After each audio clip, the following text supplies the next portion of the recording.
Hello friends, मैं Ashwani Kumar Ashwani classes से।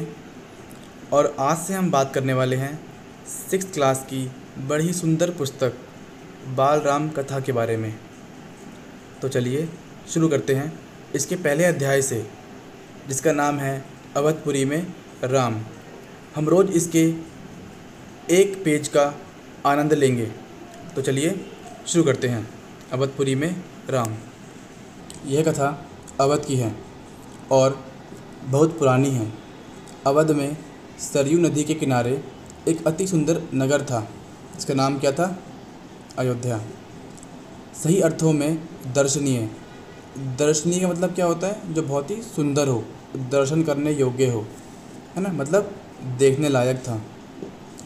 भव्यता जैसे उसका दूसरा नाम था, मतलब वो इतनी सुंदर थी जैसे उसका नाम भव्यता हो। अयोध्या में केवल राजमहल भव्य नहीं था, मतलब अयोध्या में केवल राजमहल ही नहीं था जो बहुत ही सुंदर था, उसकी एक एक इमारत आलीशान थी, मतलब बहुत ही अच्छी थी। आम लोगों के घर भव्य थे, सड़कें चौड़ी थीं, सुंदर बाग बगीचे, पानी से लबालब भरे सरोवर मतलब कि तालाब, खेतों में लहलहाती हरियाली, हवा में हिलती फसलें सरयू की लहरों के साथ खेलती थी। ठीक है। अयोध्या हर तरह से संपन्न नगरी था। संपन्नता कोने अंतरे यानी हर कोने कोने तक बिखरी हुई थी। ठीक है। सभी सुखी, सब समृद्ध मतलब पैसे वाले। दुख और विपन्नता, विपन्नता का मतलब होता है गरीबी। तो दुख और गरीबी को अयोध्या का पता मालूम ही नहीं था। ठीक है। बहुत ही अच्छी नगरी थी अयोध्या। आगे बढ़ते हैं।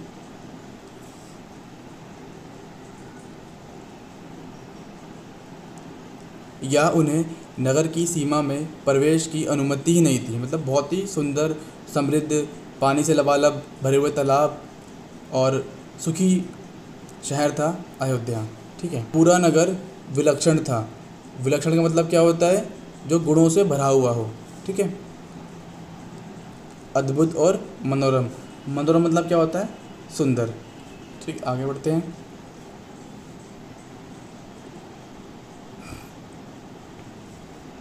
उसे ऐसा होना ही था। वह कौशल राज्य की राजधानी था। राजा दशरथ वहीं रहते थे। ठीक है। श्री राम के पिताश्री राजा दशरथ कहाँ पर रहते थे? कौशल की राजधानी अयोध्या में। ठीक है। कौशल राज्य की राजधानी कौन सी थी? अयोध्या। उनके राज्य में दुख का भला क्या काम? राजा दशरथ कुशल योद्धा, जो राजा दशरथ थे वह कुशल योद्धा और न्यायप्रिय शासक थे। न्यायप्रिय का मतलब क्या होता है? जिन्हें न्याय पसंद हो। महाराज अज के पुत्र थे। महाराजा दशरथ कौन थे? महाराज अज के पुत्र और महाराज रघु के वंशज थे।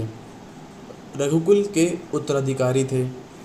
रघुकुल की रीति नीति का प्रभाव हर जगह दिखाई देता था, मतलब उनके संस्कार, जो उन्हें ज्ञान दिया गया था, उसका प्रभाव हर जगह था।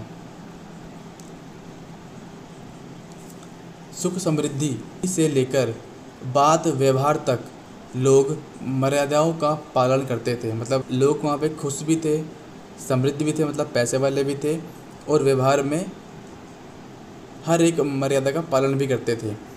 सदाचारी, सदाचारी मतलब क्या होता है? जिसका अच्छा व्यवहार हो। ठीक है। पवित्रता और शांति हर जगह थी, नगर में भी और लोगों के मन में भी। राजा दशरथ यशस्वी थे। यशस्वी मतलब क्या होता है? सुख्यात, जो अपने अच्छे कामों के लिए फेमस हो। ठीक है। उन्हें किसी चीज़ की कमी नहीं थी। राजसुख था, कमी होने का प्रश्न ही नहीं था। उन्हें एक दुख था, छोटा सा दुख, मन के एक कोने में छिपा हुआ।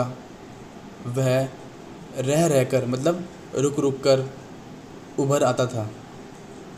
उन्हें सालता रहता था। सालता मतलब क्या होता है? चुभना। ठीक है, उन्हें चुभता रहता था। कौन सा दुख था वो? उनके कोई संतान नहीं थी। ठीक है, आयु लगातार बढ़ती जा रही थी। उनकी 3 रानियां थीं, कौशल्या, सुमित्रा और केकई। रानियों के मन में भी बस यही एक दुख था, संतान की कमी। जीवन सूना सूना था। राजा दशरथ से रानियों की बातचीत प्राय प्राय मतलब होता है अक्सर इसी विषय पर आकर रुक जाती थी। राजा दशरथ की चिंता बढ़ती जा रही थी। अब जो राजा रानियां हैं, उनकी जो बातचीत थी वो कौन से विषय पर आकर रुकती थी? संतान के ऊपर। उनकी कोई संतान नहीं थी। ठीक है।